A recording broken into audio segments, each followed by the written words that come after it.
Public ఇప్పుడు మా రాముల తాత వచ్చే యాల కదా మరి పెద్ద మనిషి ఈ యాలే మిగ్రం ముంగటేసుకున్నాడు అరుచుకుందాం పార్రి తాత ఏం చేస్తున్నావే ఇక మంచిగా నూరి నేను ఏది చెప్తే దాన్ని మంచిగా మక్కి రాసుకోవాలి ఉన్నది ఉన్నట్టు సరేనా ఇక మళ్ళీ మరి ఇవాళ చెప్పింది రేపు అడుగుతా నేను ఏం చెప్పినో రేపు మంచిగా అప్పచెప్పాలి లేకుంటే మరి మక్కులు సాప్ అయితే కొడుకులారా ఇంటాలా ఇక రాసుకోరి మేరే నామ్ రాములే రారి మేరే నామ్ రాములు అంటే నా పేరు రాములు కాబట్టి రాములు అని చెప్పిన నీ పేరు ఏంటిది గలీజు అని రాసుకొని నీ పేరు లస్కులు అని రాసుకోరా ఏది చెప్తే రాస్తారా ఎవరి పేరు వాళ్ళు రాసుకోవాలి రాసుకోరు మంచిగా ఇట్లా కోడి గెలుతాను ఏంద్రా ఇంత మంచిగా గుండారకంగా రాయి ఈయనకు వచ్చి ఈకంత అని మందికి హిందీ భాష నేర్పుతున్నాడు పెద్ద మనిషి ఓ తాత నీకు రాని భాషను వాళ్ళకి నేర్పుడు అవసరమానే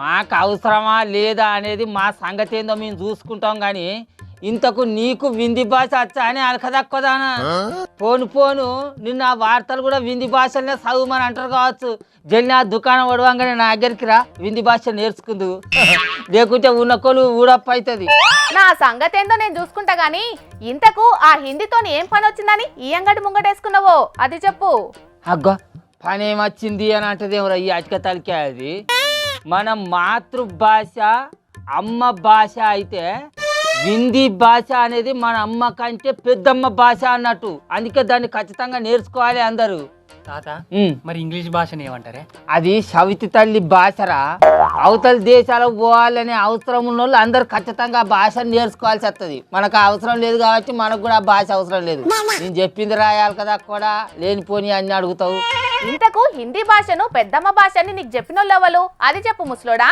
ఆగా నేను చెప్పలే ఆరా దీనికి రాసిచ్చిన వార్తలే చక్కగా చదవరాదు రాయించను ఇక అసలు బయట ముచ్చట్లు ఏం తెలుస్తాయి చెప్పు నీకు హిందీ భాష పెద్దమ్మ భాష అని చెప్పిన పెద్దమ్మని చెవలి అని ఈగిలిస్తాను నీ ఆలు కదా కొమ్మక ఇక నేను చెప్పుడు కాదు కానీ ఎవరు చెప్పిర్రు ఏం చెప్పిర్రు అనేది బొమ్మ చేసి చూయిస్తా ఆ కండ్లు పెద్ద చేసుకొని చెవులు మంచిగా పెట్టి ఇనిగా రాష్ట్ర భాష హిందీని నేను స్వాగతిస్తున్నాను.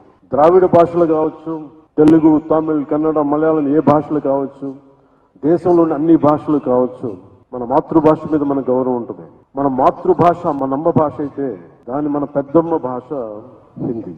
అగో ఇన్నో ఆనే కాకిరెప్పలు దానా ఆంధ్రప్రదేశ్ చిన్న ముఖ్యమంత్రి పవనాల్ సార్ ఏమంటాడో హిందీ భాష అనేది పెద్దవ్వ భాష, హిందీ భాషను నేను స్వాగతిస్తానా కాబట్టి హిందీ భాషను అందరు నేర్చుకోవాల్సిందే అన్నట్టుగా చెప్పుకొస్తాడు. మనకు అక్కరికే రాని హిందీ భాషను మన మీదకి రుద్దుడేంది, దాన్ని మనోళ్ళు స్వాగతించడేందో నాకైతే అర్థమే అయితలేదే. నీకు అర్థం కాకపోతే ఓ గటు మొక్కన పోయి అరక తినిపో ఎవరద్దంటాళ్ళు. ఇప్పుడు పవనాల్ సార్కు కాషాయం బూనింది, సెంట్రల్లో పువ్వుపాటి సర్కారు ఏది చెప్తే గదే కరెస్ట్ అంటాడు.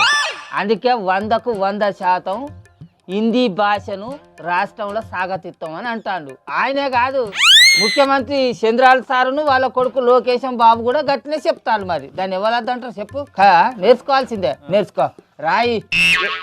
ఏమైందిరా అది ఏంటిది బొమ్మలు గీసినవేంద్రా, ఇదేంద్రా కుక్కని గీసినవేంద్రా.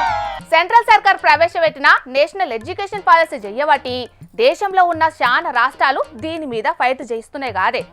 అసంటప్పుడు మన కాడ కూడా హిందీ భాషను జనాలు ఎట్లా ఒప్పుకుంటారంటావు? ఒప్పుకుంటారు అని అంటే అప్పట్లో హిందీ భాషను వద్దన్నోళ్ళను ఇప్పుడు సెంట్రల్ సర్కారు ఎత్తనన్న చేసి ఒప్పిస్తుంది. అంటే మనం కూడా దిక్కులు చూడకుండా చక్కగా తలకి దించుకొని హిందీ భాష నేర్చుకోవాలి. సర్కార్ పెద్దలు ఎప్పుడెట్లా ఆలోచిస్తారో తెలియదు కానీ జనాలకు అక్కడికొచ్చే పనులని పక్కకు పెట్టి ఈ భాషల మీద యుద్ధాలేందో ఏమోపో. చిత్తశుద్ధి ఉన్న సర్కార్లే అయితే జనాలకు అక్కడికొచ్చే ఉచిత విద్య, వైద్యం, నిరుద్యోగులకు ఉపాధి కల్పించినట్లయితే దేశం బాగుపడుతుంది, జనాలు కూడా బాగుపడతారు. కానీ మన నాయకులు అవి పక్కకు పెట్టి అన్ని పనులు చేస్తూ అంటారు.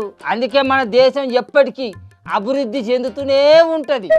చెందుతున్న దేశంగానే చరిత్ర నిలిచిపోతుంది, కానీ చెందిన దేశం అయితే ఎన్నటికీ కాదు. ఏది మరి నీ అభివృద్ధి?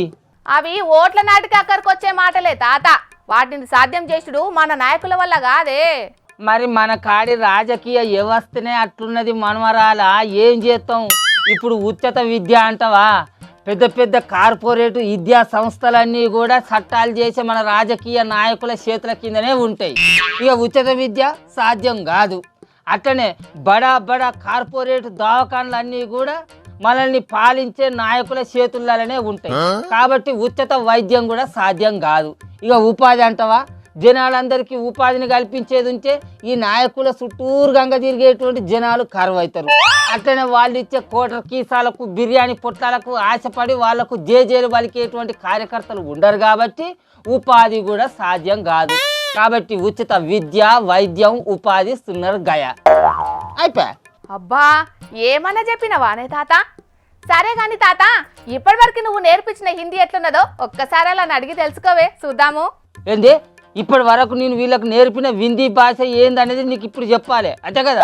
ఒక్క నిమిషం ఆగు. అరే గలీజు, ఇప్పుడు అక్కడ ఉన్న మనిషిని మనం ఇక్కడికి రాని పిలవాలంటే హిందీలా ఇది రాయే అని అనాలి. మరి అదే ఇక్కడున్న మనిషిని అక్కడికి పో అని అంటే హిందీలో ఏమంటారు ఒకసారి చెప్పు నాకు. అక్కడికి పోయి ఇది రాయే అని అన్నీ తాత. దున్నపోతున్నట్టు తోడ నాకు అనుకూలంగా పెట్టు, తోడ నాకు అనుకూలంగా పెట్టు. హిందీ భాష నేర్చుకోవా, హిందీ భాష నేర్చుకోవా. తినరా అంటే పెన్ను తచ్చులు పెట్టుకొని తింటావు. నీ బతుకులమ్మ అనుకుంటా తొక్కుతా పెన్ను పేపర్ది తీ. అరే రే రే, ఆ తమ్ముడికి గంతగానం తోడపాశం ఏం పెడతావు గాని ఇడిచిపెట్టి ముసలోడా. ఏయ్ అందరు మంచిగా నూరి, మన ఊళ్ళో అందరం హిందీ భాష నేర్చుకోవాలి. అందరం వచ్చే జెండమందనాని వరకు ఊళ్ళున్న జనాలందరూ హిందీ భాష నేర్చుకున్నారు అనుకో, నేను 3 సార్లు మన ఊళ్ళోకి రప్పించి మీ అందరికి తువ్వాలు కప్పిస్తా. సరేనా? సరే తాత, నేను ఖచ్చితంగా నేర్చుకుంటానే. రాసుకో రాసుకో. రాములు కాదు, గలీజు హే, గలీజు హే అని రాయి. లస్కులు నువ్వు కూడా వచ్చారా? అయినా అద్దనంగా రుద్దితే వచ్చేది కాదు భాష. ఎవరికి నచ్చిన భాషలో వాళ్ళు మాట్లాడుకుంటారు. జపాన్ దేశపులకు జపనీస్ మాత్రమే వస్తుంది. చైనా దేశపులకు సుతం ఇంగ్లీష్ చక్కగా రానే రాదు. వాళ్ళు బతుకుతలేరా? దునియాలు అందరికంటే ఫాస్ట్గా ఉంటలేరా? అయినా భాష ముచ్చట్ల దేశానికి స్వతంత్రం వచ్చిన గిన్నెండ్లలో లేని తిప్పలా ఇప్పుడే ఏమొచ్చిందో ఏమో లీడర్లకే తెలియాలి పోండ్రి.